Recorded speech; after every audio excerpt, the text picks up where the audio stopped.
আল্লাহর নবীজি তেলাওয়াত করলেন ইন্না আ'তাইনাকাল কাউসার, এই সূরা যখন শোনালেন, আবু জাহেল বলল এটা আল্লাহর বানানো কালাম না, এটা তোমার বানানো কালাম, এটা আমরা মানব না।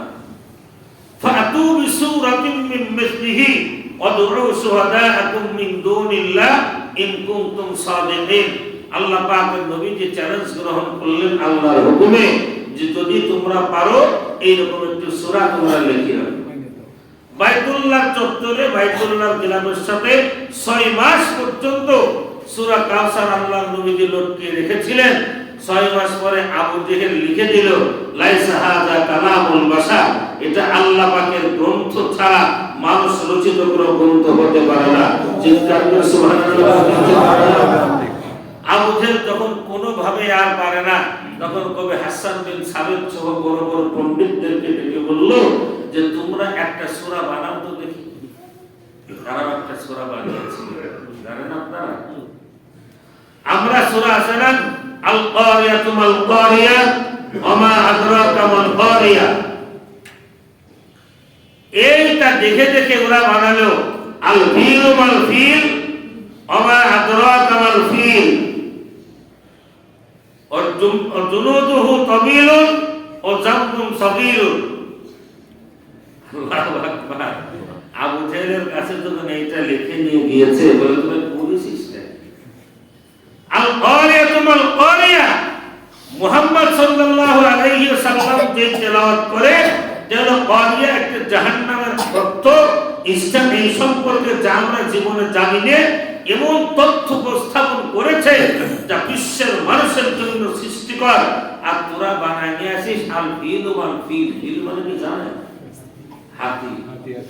বলে তুমি বলতে আল ফিল ওয়াল ফিল, এইটা একটা হাতি। হাতি কি?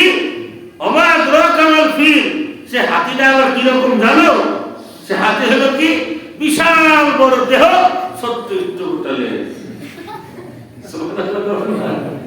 আবু জেহেল কাইমুনি ছাগলের দল, এই যে তোরা হাতির গল্প বানিয়ে এসেছিস, এই হাতির জানে না কিনা, চেনে না কিনা, শোনে না কিনা, এই যদি দেখি ওর কম্পেয়ার করতে যাস, এদেশের মানুষ পাগল বলে আমাদের জুতো মেরে দেয়। কার বন্ধ কর। এক বাক্যে তার মেনে নিয়েছিল যে মুহাম্মদ সাল্লাল্লাহু আলাইহি ওয়াসাল্লামের প্রতি কোরআনুল কারীমের যে আয়াতে কারিমা নাযিল হয়েছে, এই আয়াতে কারিমার মধ্যে কোনো সন্দেহ নাই, কোনো সংশয় নাই, কোনো সন্দেহ করার কোনো সুযোগ নাই। যালিকাল কিতাবু লা রাইবা ফীহি হুদাল লিল মুত্তাকিন। আল্লাহু আকবার। বলেন পয়গম্বর মুসা আলাইহিস সালাতু ওয়াস সালাম উম্মতরা বলল, পয়গম্বর তুমি আর তোমার ভাই তোমার ইবাদত করো, আমরা এই গুনাহ করব, জিনা করব, মিথ্যাচার করব, একের পর এক গুনাহ করব। চতুর্থ পৃষ্ঠায় তার উপরে শোনালো যেই ব্যক্তি কোন কবিরা গুনাহ করবে ও সাথে সাথে জাহান্নামে চলে যাবে, ওদের গুনাহ মাফের কোনো সুযোগ নাই। আল্লাহ রাব্বুল আলামিন পয়গম্বর আলামিন সাল্লাল্লাহু আলাইহি ওয়াসাল্লামকে রহমতের মাত্রা জানিয়ে দিয়ে আল্লাহ পাক জানিয়ে দিলেন, পয়গম্বর একমাত্র আপনার উম্মতের জন্য, আপনার উম্মতের কল্যাণের খাতিরে আমি আল্লাহ এমন দয়া এবং মায়া করে দিয়েছি। আল্লাহ তাআলা রব্বুল আলামিন বলেন, قل يا عبادي الذين أسرفوا على أنفسهم لا تقنطوا من رحمة الله إن الله يغفر الذنوب جميعا إنه هو الغفور الرحيم. الله أكبر. আল্লাহ রাব্বুল আলামিন বলেন, পয়গম্বর আপনার উম্মত যদি গুনাহ করে, গুনাহ করতেই থাকে, তার জীবনে কোনো নেক আমল নাই, শুধু গুনাহ আর গুনাহ আর গুনাহ।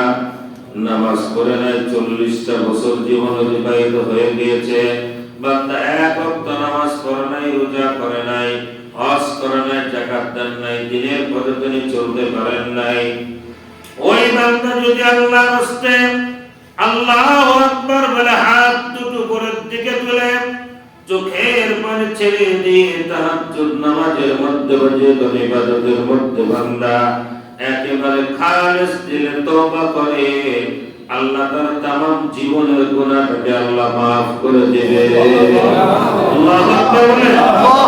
যখন আপনার মোবাইলে দুনিয়া হাবুরি জাবরি ছবি নাটক ফাটক গান ফান ইদা ওডা দিয়ে রেখে দিয়েছেন ভরপুর, অপশন একটা, শুধু ডিলিট অপশনে একটা চাপ দিবেন, সব সেভ করা নাম্বার সব ভিডিওগুলো একটা চাপে শেষ হয়ে যাবে না?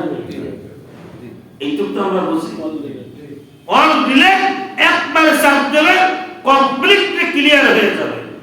আল্লাহু আকবার বলেন। আল্লাহ নবীর উম্মতের খাতিরে, আপনার কোন কিরামতের খাতিরে না, আমার কোন কিরামতের খাতিরে না, আমার রাসূলের মর্যাদার খাতিরে আল্লাহ তাআলা রব্বুল আলামিন একবার শুধু ডিলিট অপশনে চাপ দিলে যেমন মেমোরিটা পরিষ্কার হয়ে যাবে, আপনার আমার জীবনের तमाम গুনাহগুলি বান্দা যদি একমাত্র আল্লাহর ভয়ে, কার ভয়ে? আল্লাহর ভয়ে, একমাত্র